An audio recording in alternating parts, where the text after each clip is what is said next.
we already know the machinery from our work on the forces of death. Impurity in the Torah is bound up with death, with corpses, with disease, the loss of lifeblood. And that impurity moves, right? It travels from the unclean to the clean by contact. That's the nature of impurity. You touch the source, you carry it away with you. Now think of some of the places that Yeshua actually spends his time. He takes the hand of a dead girl. He touches the funeral bier in Nain. He stands at the mouth of the tomb where Lazarus has been for 4 days, long enough that his sister warns Yeshua about the smell. This is definitely a corpse. He is around a woman who has bled for 12 years, Leviticus 15, a zavah. And she pushes through this packed crowd and takes hold of his garment. And by law, everyone that she interacted with and touched became impure. And so at the moment she's touching him, he should become unclean. A man with tsarat, with biblical leprosy, who by law should have been outside the camp somewhere, calling out, "Unclean, unclean." Yeshua, as he kneels down in front of Yeshua, the leper, he reaches out his hand and he touches him. And so by the plain mechanics of the Torah, every one of those should leave Yeshua impure.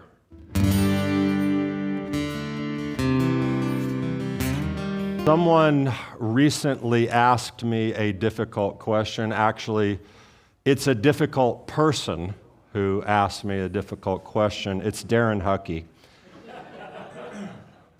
And David Higginbotham, both actually, same kind of subject. But seriously, given the fact that that is the source of this question, Darren, David, you'll understand why this is from the deep end today. I thought it was a good question, a good conversation, so much so that it deserved its own teaching to answer this question. And it ties back to the teaching on Yeshua and the forces of death and the idea of purity flowing out of him. And here's the summary of the question. It was much more articulate than this and not quite as simple, but this is the gist. I get what you're saying about Yeshua and holiness flowing out, but there's always a but. But how can we say that Yeshua was never made impure?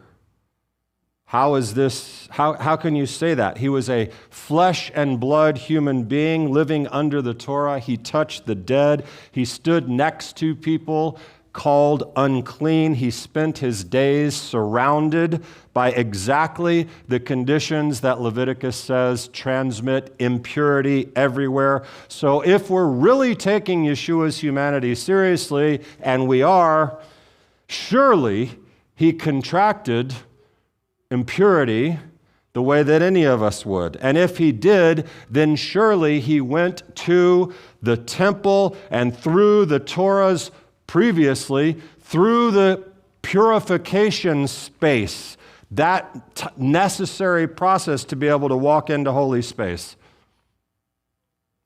It's a good question, right? And guess what? We're not going to get an answer to it today. Not a final answer. This is the beginning of a 10-part series on impurity. Who's excited?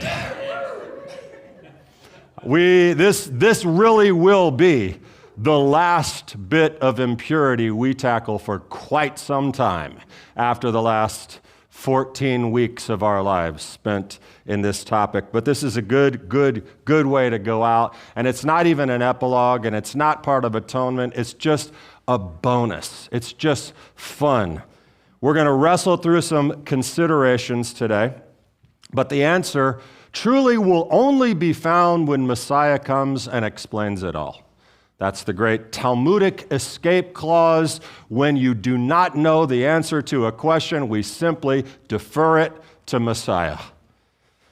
But before you decide that not having an answer makes the whole thing pointless, I'm going to tell you exactly why ending without a verdict on this is okay. It's right. This is a very Jewish way to study. We ask a real question. We meander through the text and we chase it to find this answer, and we come out on the other side. Sometimes we've got the bow nicely tied up. A lot of times we don't, because the goal is not to win an argument. The goal is to read the Gospels with a curiosity that you may previously have not brought to them in your reading, and to come away from that reading seeing how much is actually going on beneath the surface here. And by the end, I want you to walk out here not with necessarily an answer, but a better question, and the fun of having done a deep dive without requiring total closure. So we already know the machinery from our work on the forces of death. Impurity in the Torah is bound up with death, with corpses, with disease, the loss of lifeblood, and that impurity moves, right? It travels from the unclean to the clean by contact. That's the nature of impurity. You touch the source, you carry it away with you. Now think of some of the places that Yeshua actually spends his time. He takes the hand of a dead girl. He touches the funeral bier in Nain. He stands at the mouth of the tomb where Lazarus has been for 4 days, long enough that his sister warns Yeshua about the smell. This is definitely a corpse. He is around a woman who has bled for 12 years, Leviticus 15, a zavah. And she pushes through this packed crowd and takes hold of his garment. And by law, everyone that she interacted with and touched became impure. And so at the moment she's touching him, he should become unclean. A man with tsarat, with biblical leprosy, who by law should have been outside the camp somewhere, calling out, "Unclean, unclean." Yeshua, as he kneels down in front of Yeshua, the leper, he reaches out his hand and he touches him. And so by the plain mechanics of the Torah, every one of those should leave Yeshua impure.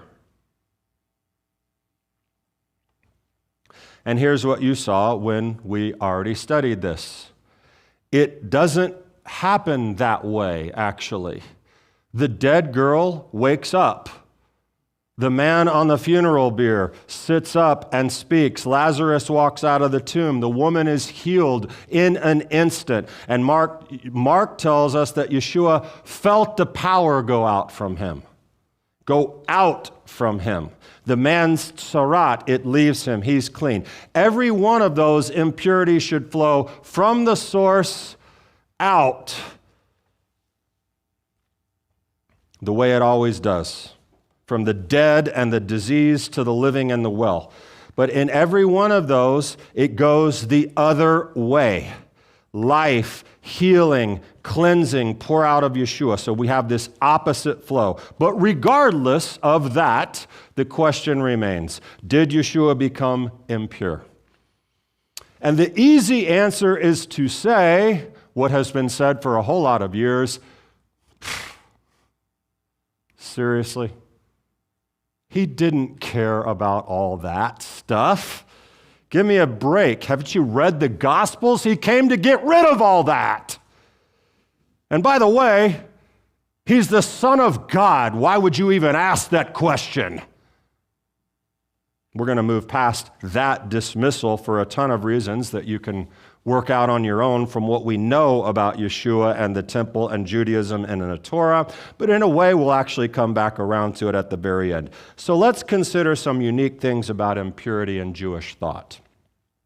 We didn't actually cover this. In the Torah, in the tradition that grew up around it, there are examples of some holy things that cannot become impure. Holy things that impurity cannot overcome. You bring impurity there, nothing transfers. So they stay. Now I want to show you two of them, and then we'll look at Yeshua again through this lens. The first one, anyone guess what the first one is that cannot become impure? It's random. If you got it, I'd give you a candy bar. Good guess. Living water. Maim chaim. Living water. There is a part in Leviticus 11 that you could easily just read right past. In the middle of this passage, about how a carcass contaminates everything that it touches, jars, ovens, food, water sitting in a pot, there's one exception. A spring or a cistern, a gathering of water stays clean. So the very thing that defiles everything around it can't touch water like that. And the distinction that the Torah makes is you can, if you've drawn water off and it's in a vessel, that's something different. But water is still joined to its source, its ground, a spring, cistern, that kind of water like, a natural mikvah, that holds its purity. And the mikvah was part of everyday life in Israel, of course. You go to the temple, you see all these ruins of mikvaot everywhere. You immersed before you went up to the temple. A woman immersed after her monthly period. A man immersed after all of his own forms of impurity. People were always going into that water. And what happens when they go into the water? They go down impure, they come up pure, and the water stays pure. Someone can go in after them.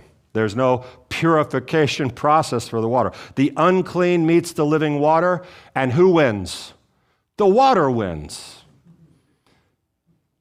Second, there is a principle in the Talmud that talks about something else that cannot become impure.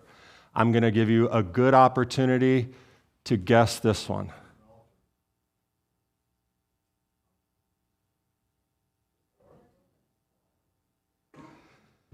The Torah cannot become impure. It comes from a scene in Berachot 22a, if you want to look it up in the Talmud. A student is studying with his teacher, Rabbi Yehuda. He stops. The student is embarrassed. He realizes that he's ritually impure, and he feels he has no business speaking these holy words about Torah in that condition. And the rabbi, his teacher, tells him, open your mouth, let the words shine, because the words of Torah do not contract impurity. And he proves this from Jeremiah 23:9. Jeremiah says, is not my word like fire, declares Adonai. And think about what fire does. You cannot make a flame unclean, can you?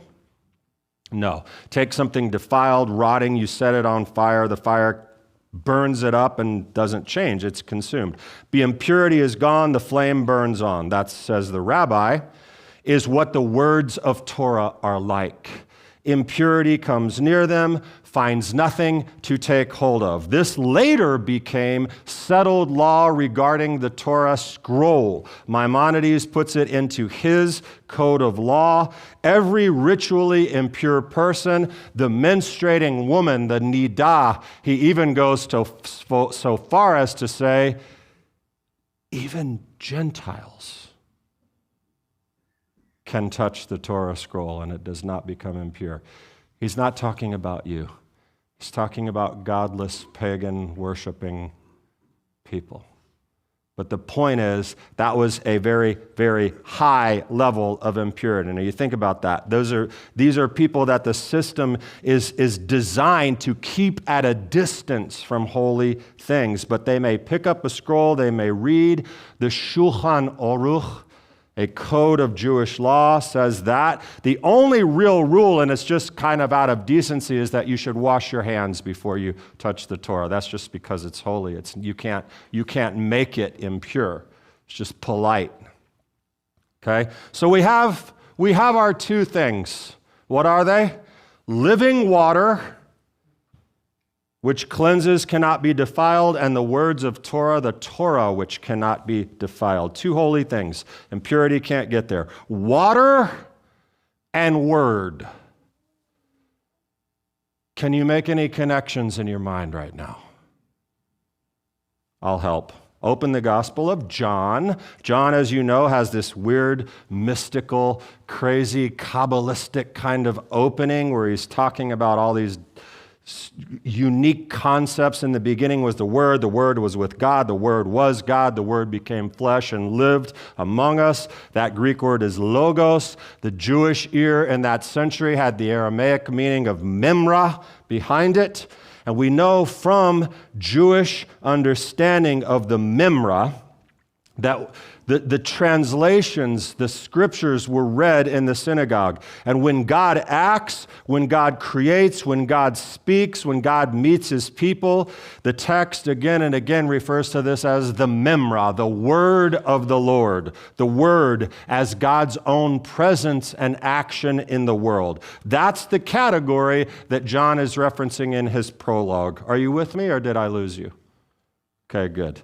He says, it took on flesh, John's prologue. The Word of God, the very thing that the sages compared to a fire and that cannot be touched by impurity, John says, now in a body walking the roads of the Galil, the Word made flesh. John gives Yeshua water too. Where does he give him water? It's Sukkot, the Feast of Tabernacles. The priests perform the great water drawing ceremony. They go down to the pool of Siloam. They get their golden vessel. They fill it up with water, carry it to the temple. There's this big joyful procession. They pour it out on the altar. The whole celebration is built around water and prayer for rains. And John tells us on the last and greatest day of that festival, in the middle of all of it, Yeshua stood up and said what? If anyone is thirsty, let him come to me and drink. And then out of the one who trusts in him will flow rivers of living water. So what is Yeshua providing? Living water. The same words, the water that cleanses and stays pure. And he says it standing in the middle of this temple at the celebration of water. That's not the only time, of course. Remember the woman at the well, the Samaritan woman? He offered her living water, that a spring welling up to eternal life to a Samaritan who were certainly impure.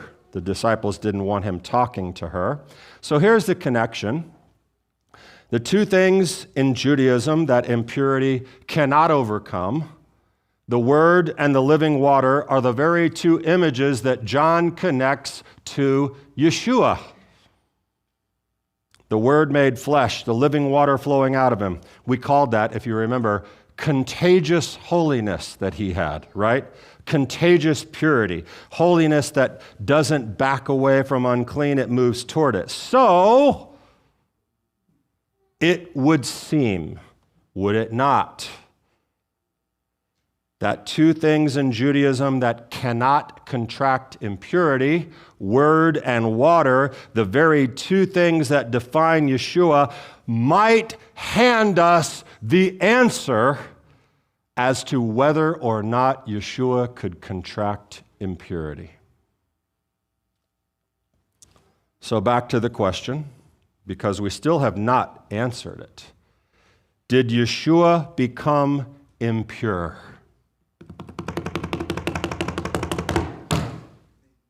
We cannot know. But there is a second question hiding in the first. If Yeshua did not become impure, does that mean that he never kept the purity laws, brought sacrifices for impurity, mikvah, etc.? Does it mean that? Ready? Does it mean that? I don't know. But here's something to think on, especially for the critic who would wave all of this off and say, of course not. He was never subject to that impurity crap. He didn't do that legalism. Remember what we learned about Cain, about the tzaddik, the righteous one. One thing that we found about the Cain that is always true, the tzaddik is with his people. He identifies with them. He does not hold himself above them. He's down in the middle with them. Now think about who Yeshua was understood to be. The Messiah of Israel. A teacher with students living in public, being watched constantly, weighed against everything the people were expecting of a faithful son of the covenant. The Messiah of Israel was never imagined to be someone who would arrive to put an end to the Torah, to ignore it, to brush it aside, contrary to what you might have been taught somewhere in your life. That's not what fulfill means. If anything, he was expected to live more faithfully, right? More faithfully than anyone alive. So if Yeshua carried himself as a man who stood above Torah, who treated the purity laws as beneath him because he was too holy to be touched by them, that would not have marked him out as Israel's Messiah for the people. It would have done the opposite. It would have disqualified him in the eyes of the very people that he came for, and in the eyes of the teachers. And yes, he of course sparred with the teachers at times, there's no question. But why would he ever step out of the Torah on purpose, even if impurity could not touch him, and hand them an accusation against him? He wouldn't. He was keenly aware of how these things looked, what we would now in our age call the optics of things. He would not needlessly scandalize the people. He wouldn't cause the ones he's leading to stumble by openly breaking with the practice. So it's very likely that Yeshua went down to the mikveh. It's very likely that Yeshua kept the purifications. Here's the point being made. He would have done every bit of it, even if impurity never could touch him. Even if none of that mattered, he would still go, because faithful identification with the people called for that, the way it always had. And you look at the hand-washing dispute. You remember it? The Pharisees come to Yeshua. They ask, why do your disciples eat with unwashed hands, breaking the tradition? They ask the disciples, why do the disciples not wash? They never ask why he doesn't.